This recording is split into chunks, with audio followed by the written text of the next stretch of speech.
Wilbur and Orville Wright, Men with Wings by Dorothy Haas. Which of the Wright brothers, people sometimes ask, was more responsible for inventing the airplane? The brothers would have laughed at such a question, for the answer is one was as responsible as the other. They thought as a team. When one had an idea, the other was sure to improve on it. And they worked as a team when they flew their gliders and finally their plane. Each took a turn at the controls, while the other acted as assistant. The airplane is the amazing result of true teamwork. Catherine, a pretty dark-haired woman, hurried into the front hall of a big old home in Dayton, Ohio. She looked up the stairway. Her father, Bishop Milton Wright, was leaning out of his study door. Was there any mail from the boys, he asked. Catherine Wright shook her head. Not a word, she said. Certainly they must have tested their plane by now. And, she sighed, oh, Father, I hope they'll be home for Christmas.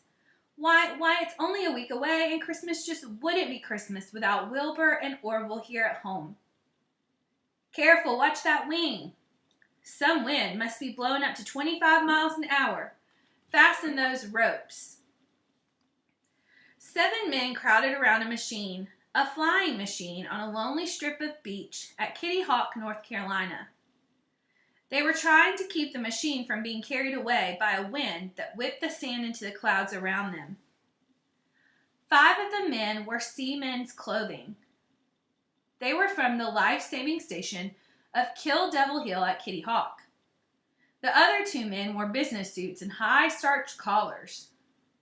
Set it down on the track, said Wilbur Wright, but hang on until we get the guide ropes tightened. Too bad you have to make your test today in this wind, said one of the seamen. Tomorrow might just be as windy, answered Orville Wright. And besides, we couldn't wait many more days and still hope to be home for Christmas.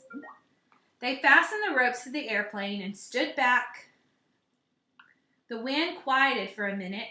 In the silence could be heard the dull roar of the mighty Atlantic.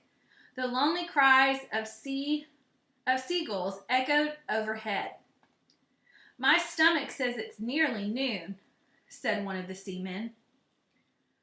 Wilbur took out his big silver watch. So it is, he said, looking at it.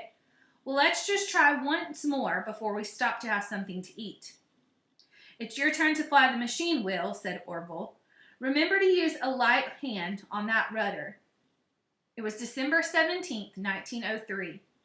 Wilbur and Orville Wright had already made 3 very short flights that morning. They had flown as far as 175 feet and had been airborne about 20 seconds on the longest of these flights. These had been unsteady, up and down flights. The plane would rise to 14 feet from the ground, and then it would dart suddenly to within 10 feet. The brothers hoped to make a longer flight. They wanted to prove beyond doubt that this was a real motor-driven flight, and not just a wind-lifted glide. Many men in the past had thought of flying. Some had even tried. They had been able to fly gliders for very short distances, but nobody had been able to put a motor-powered plane in the air and keep it there. Wilbur and Orville Wright believed this could be done. They did not listen to people who laughed and said, if men had meant to fly, they would have been given wings. As boys, they flew kites. They tried to understand what kept the kites in the air, and they watched the birds. See how the birds use their wings, they said. They certainly know things about the air that we don't know. When they grew up, they built a glider. They flew that. They made many hundreds of glider flights. Then they decided to build an airplane that would stay in the air longer than a glider could. Their ideas were different from those anybody else had, and so they built a small wind tunnel and tested these new ideas. And at last, in their little bicycle shop in Dayton, they built their plane. It was made of light wood, wire, and canvas.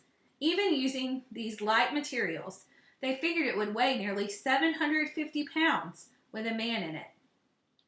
It was powered by a 4-cylinder gasoline engine that could deliver 12 horsepower. Instead of wheels, the plane had runners like a sled. These runners rested on a track about 60 feet long. The plane moved along this track until it picked up enough speed to take off. After they had their plane built, they decided to take it to Kitty Hawk to test it. The winds there are usually steady at this time of year, they said, and besides, the sand is soft if we should have an accident. After months of hard work, they were going to find out if their ideas were good. They were going to find out if their plane would really fly. A brisk gust of wind caught Wilbur's cap. He reached up and turned his cap around so that it wouldn't blow off his head. Then he turned up his coat collar and climbed into the plane. He lay down on his stomach and grasped the steering wheel. "Start the motor, Orv," he called back over his shoulder. Orville worked over the little motor for a minute. It coughed, then it caught hold. The plane shuddered. "All right, men," Orville called, as the rope holding the plane slipped away. It moved slowly down the track. Then it picked up speed. Orville ran beside it, steadying the wings. He didn't need to run the full length of the track. As the plane picked up speed, it rose into the air. "Good luck, Will," Orville shouted over the roar of the motor. He stopped running and watched the plane lift uncertainly into the air. Once again, it flew unsteadily for a short distance. Then, caught by the wind, it dipped dangerously near the earth. "Ah!" chorused the men who watched. "Lift that left wing, Will," Orville shouted, unmindful that his brother could not hear him. Then, as suddenly as it had dipped, the plane righted itself. Orville held his breath. Would it be able to? It would, and it did. The plane leveled off and flew an even, steady, controlled course. "Just look at it go," shouted one of the men. "He's really flying," cried another. Orville let out his breath. He stood looking after the plane. Flight. Motor-powered flight. For the first time in history, man was actually flying. Suddenly, one of the plane's wings tilted. A fresh gust of wind caught it. The plane pitched toward the earth, came to rest on a small sandy dune. The motor died. The screams of the seagulls were loud in the stillness. The men ran forward. Their feet slipped in the shifting sand. As they drew near, they saw Wilbur scrambling out of the plane. Will, Orville cried. "Are you all right?" Will grinned at them as they puffed across the dune and crowded around him. "I'm just fine," he said. "And Orv, we did it. I just checked the watch. I was up 59 seconds and," he looked back at the starting track, "covered something more than 800 feet.